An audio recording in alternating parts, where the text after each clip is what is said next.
Assalamualaikum warahmatullahi wabarakatuh. Halo semuanya, perkenalkan nama saya Ilham Maulana Putra dengan NIM 23010505138 dari Rombel C. Di sini saya akan menjawab beberapa pertanyaan terkait bimbingan dan konseling. Pertanyaan yang pertama yaitu, Anda sudah mempelajari materi-materi terkait bimbingan dan konseling. Kemukakan pengetahuan apa yang sudah Anda pahami terkait materi.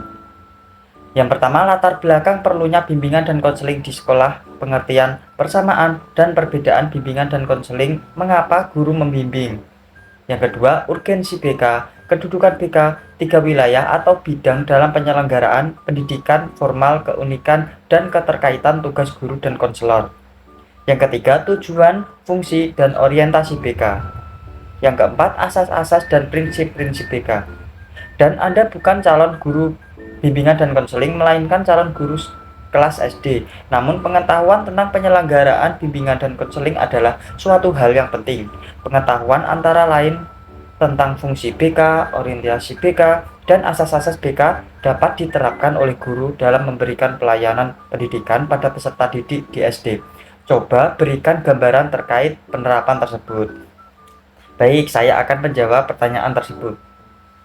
Bimbingan dan konseling atau BK di sekolah memiliki latar belakang yang penting, terutama untuk membantu siswa mengatasi berbagai tantangan yang mereka hadapi di SD, di mana anak-anak berada pada tahap perkembangan yang krusial.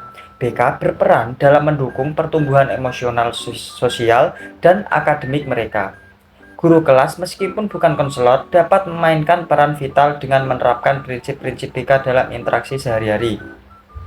Yang pertama, guru dapat menyediakan dukungan emosional dengan menciptakan sesuatu yang terbuka dan ramah. Hal ini mencakup mendengarkan keluhan siswa dan membantu mereka mengekspresikan perasaan.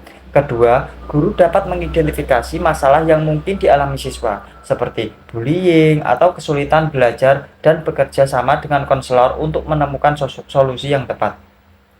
Urgensi BK juga terlihat dalam kedudukan BK sebagai bagian integral dari pendidikan formal.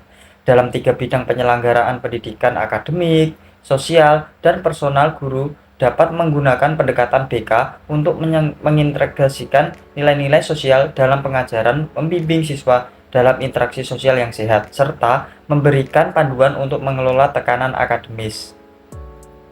Selain itu, tujuan BK yang mencakup pengembangan diri dan kemampuan beradaptasi sangat relevan bagi siswa SD.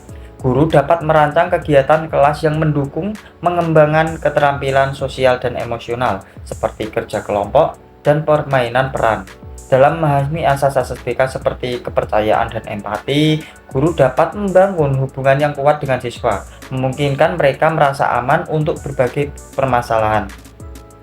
Dengan cara ini, penerapan BK tidak hanya terbatas pada konselor, tetapi juga melibatkan guru kelas sebagai agen perubahan dalam mendukung kesejahteraan siswa. Baik, yang soal kedua yaitu guru yang berkualitas sangat dibutuhkan dalam penyelenggaraan dan keberhasilan pendidikan, bimbingan, dan konseling merupakan bagian dari penyelenggaraan pendidikan secara keseluruhan. Jelaskan secara lengkap bagaimana profil guru yang berkualitas. Anda diharapkan menjadi guru yang berkualitas. Kaitannya dengan bimbingan dan konseling, sebagai guru SD kelak, hal-hal apa saja yang Anda lakukan agar kegiatan bimbingan dan konseling bisa dilakukan? Sebagai seorang guru, sangat penting juga untuk memahami karakteristik peserta didik. Mengapa? Karakter apa saja yang perlu dipahami dan bagaimana cara memahami karakter peserta didik tersebut? Baik, jawabannya untuk soal yang kedua yaitu profil guru berkualitas. Guru yang berkualitas memiliki beberapa karakteristik kunci yang mendukung keberhasilan penyelenggaraan pendidikan, termasuk dalam konteks bimbingan dan konseling. Berikut adalah beberapa aspek penting dari profil guru berkualitas. Yang pertama, kompetensi profesional. Guru harus memiliki pengetahuan mendalam tentang materi ajar dan metodologi pengajaran yang efektif. Ini mencakup pemahaman. Yang pertama, karakter yang perlu dipahami. Gaya belajar beberapa siswa mungkin belajar lebih baik secara visual, auditori, atau kinestik. Yang kedua, cara memahami karakter peserta didik. Bisa melalui observasi, yaitu mengamati perilaku siswa selama kegiatan belajar mengajar. Bisa melalui konseling individu. yaitu mengadakan sesi bimbingan individual untuk menggali lebih dalam tentang pengalaman dan tantangan siswa.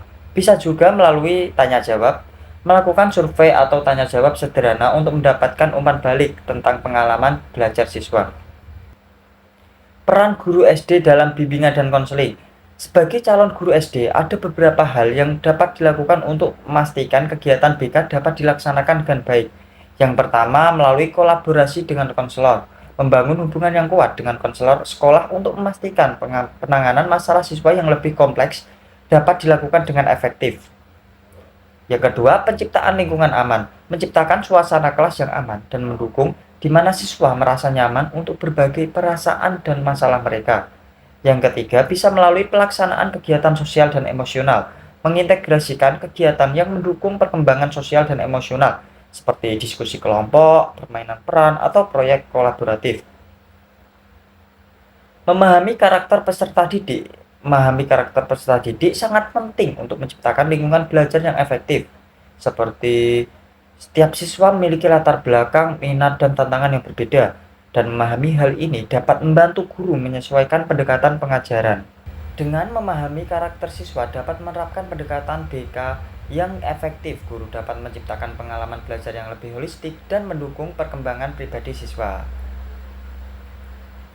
Untuk soal yang ketiga, yaitu pola pelayanan BK perlu diketahui oleh guru atau calon guru BK. Anda kelak akan menjadi guru BK.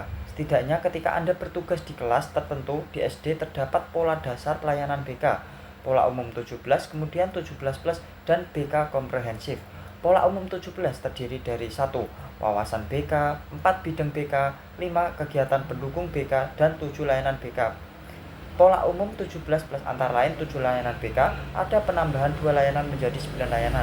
Sebutkan dan jelaskan 9 layanan BK, berikan contoh implementasinya di sekolah dasar di antaranya.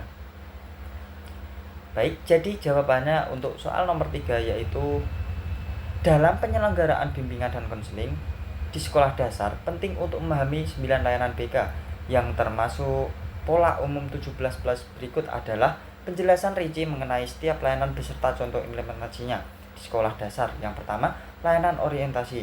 Layanan ini bertujuan untuk memberikan informasi pada siswa baru tentang lingkungan sekolah, tata tertib, dan kurikulum. Contohnya yaitu mengadakan sesi orientasi pada hari pertama sekolah. Yang kedua, layanan informasi. Menyediakan informasi mengenai peluang pendidikan lanjutan dan karir di masa depan. Contoh implementasinya yaitu mengorganisir pameran pendidikan di mana perwakilan dan berbagai sekolah menengah dan lembaga pendidikan lainnya diundang untuk memberikan presentasi. Yang ketiga, layanan konseling individu. Layanan ini memberikan dukungan langsung pada siswa untuk menghadapi masalah pribadi, akademik, atau emosional. Contohnya yaitu mengadakan sesi konseling untuk siswa yang menunjukkan tanda-tanda stres akademik. Guru BK dapat mengatur waktu untuk mendengarkan keluhan siswa, memberikan strategi coping, dan mengembangkan rencana untuk membantu mereka mengatasi tekanan belajar. Yang keempat, layanan konseling kelompok. Mengadakan diskusi kelompok untuk siswa yang mengalami masalah serupa, agar mereka dapat saling mendukung. Yang kelima, layanan penanganan krisis. Memberikan dukungan pada siswa untuk mengalami sesuatu darurat atau trauma. Yang keenam, layanan pemberian referensi. Yang ketujuh, layanan keterampilan sosial. Yang kedelapan, layanan perencanaan karir. Dan yang terakhir yaitu layanan evaluasi dan tindak lanjut.